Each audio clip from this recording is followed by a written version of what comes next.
What's up, guys? Chris here from Bikes, Brothers and Brews.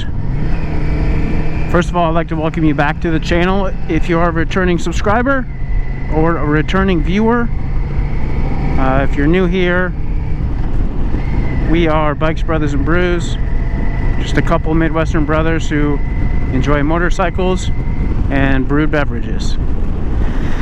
If you could do me a big solid and hit that subscribe button, the thumbs up like button as well, and of course hit that bell notification so you will know when we upload future videos.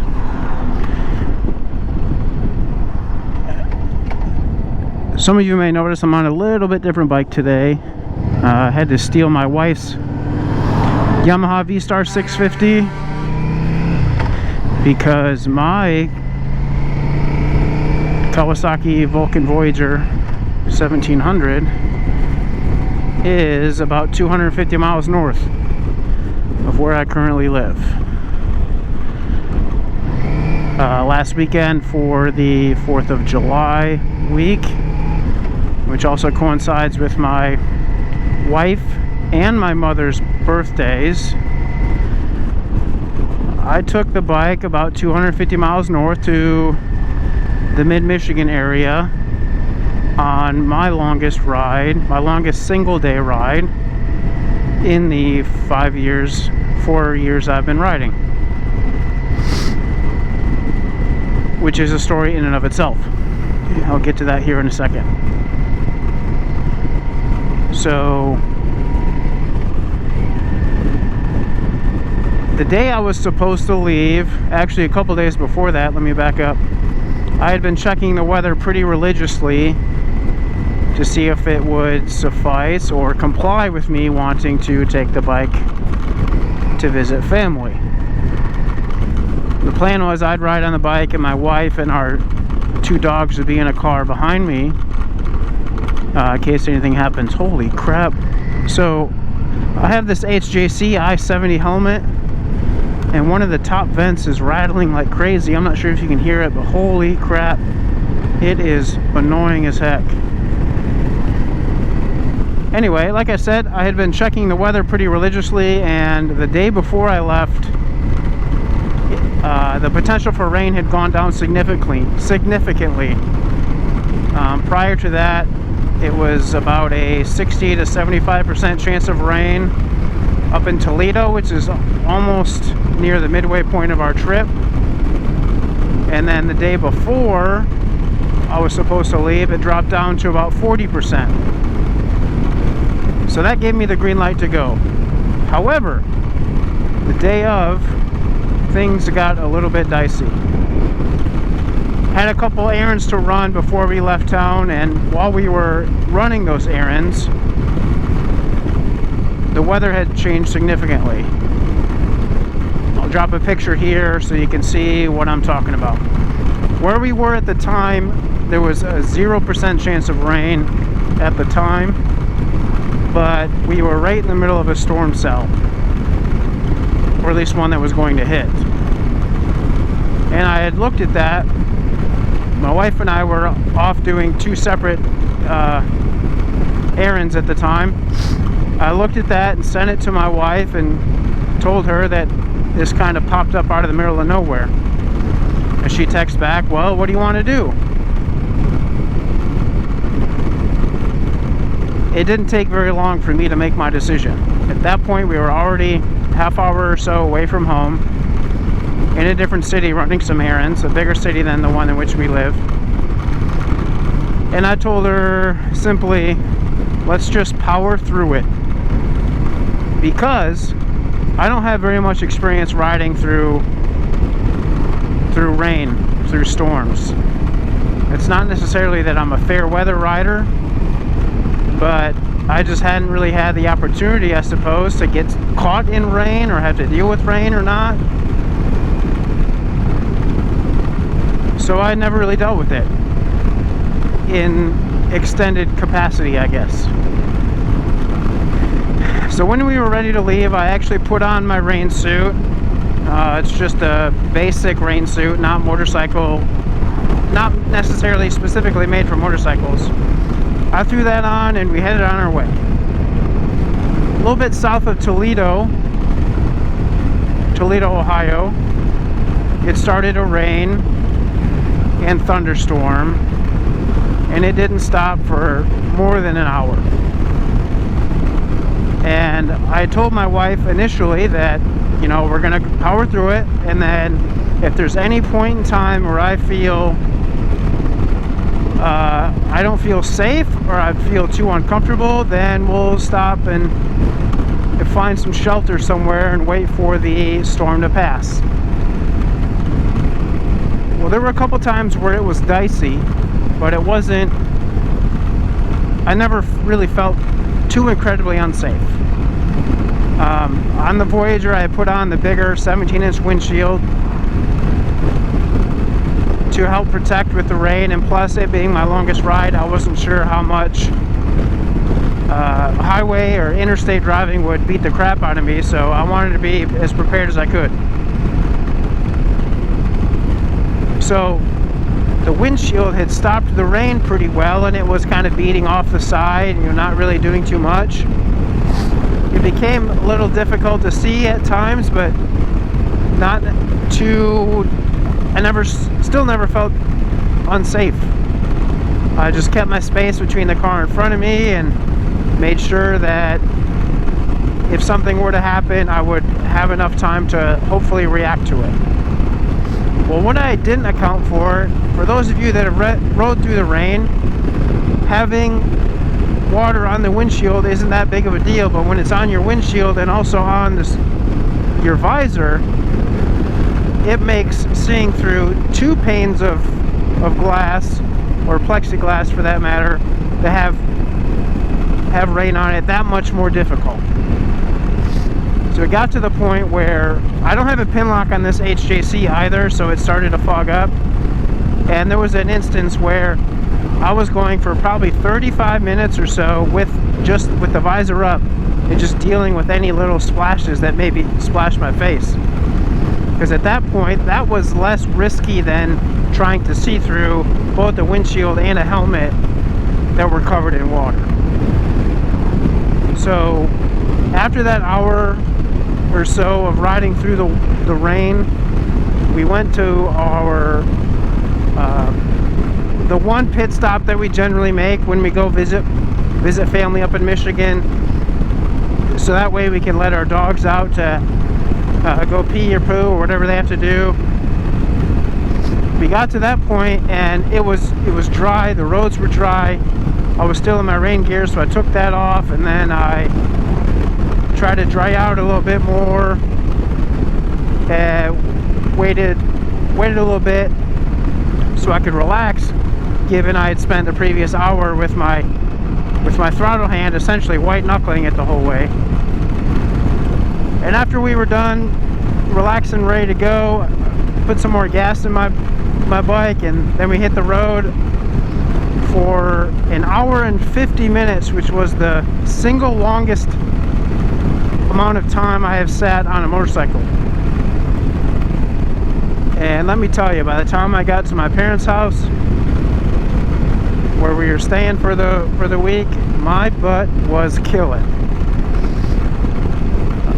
As far as I know, my newish to me Vulcan Voyager is pretty much completely stock. Still has the stock seat on it, and it's not that it was uncomfortable for that long period of time, it's just I wasn't accustomed to riding for such a long period of time. And I had mentioned to my wife that I may have to upgrade that seat if we want to take that big old bike on longer rides. Fast forward a few days, rode it maybe another 50 miles around town, seeing some more family, letting my niece and nephew go for a ride with me, their first time on the motorcycle. And the day we're gearing up to come home, I swung by my brother Ben's house, who is also part of this channel, so we could go for a little bit of a ride together. It was our first time riding in our hometown, also would have been our first time with me on my newish bike, and I was also going to let him take it for a spin. And before we went on that trip, I just out of curiosity, checked the air pressure of my tires, and let's just say I am one lucky duckling. The tires on those, I believe they were Metzler's ME 888 Marathon Ultra tires. The maximum load for those tires is 50 psi. The front one, perhaps the most important, depending on who you speak to, had 17 psi in it. Fill that up, no problem. Went to go check the rear tire, 11 psi. Whoops. So I essentially rode more than 300 miles on the interstate, going upwards of 80 miles an hour on severely underinflated tires. Looks like I didn't follow my T-clocks before I left, or at least I didn't follow them closely enough. But as luck would have it, I made it safely. And when Ben and I were going to set out for our ride that day, as I was pulling out of his driveway, he was up in front of me on his bike. He noticed something wrong with my front tire, or something that looked out of the ordinary. So he had me stop before we roll and then move up a little bit so we could find the blemish, and this is what he found.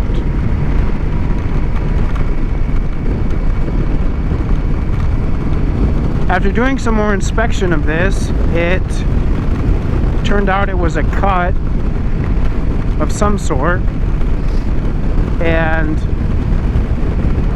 Ben had advised that I do not ride the 250 some odd miles back home that day. Herein lies the problem, in addition to not being able to ride my motorcycle. It was the Saturday of the July 4th weekend, which meant the 4th itself was on the Sunday, and the observed holiday is the following Monday. Therefore, there was no way I could get my bike into a shop until at least Tuesday. So that's where I started to get a little bit pissed off.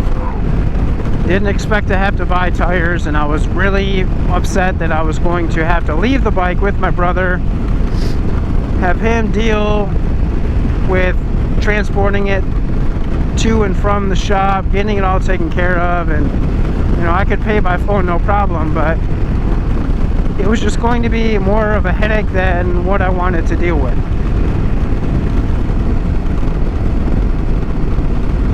Thankfully, however, my wife, well, we had another vehicle with us because like I said, my wife also had a car because she was trailing behind me because we had too many things to take. Couldn't have just been a motorcycle trip.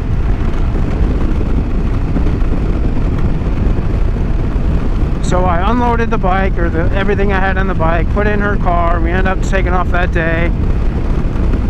And then I had to arrange to get the tires. That was going to happen a couple days later. But what ticked me off the most about not getting to ride home is the weather that day ended up being in the low 80s and sunny for the entire 4-hour ride.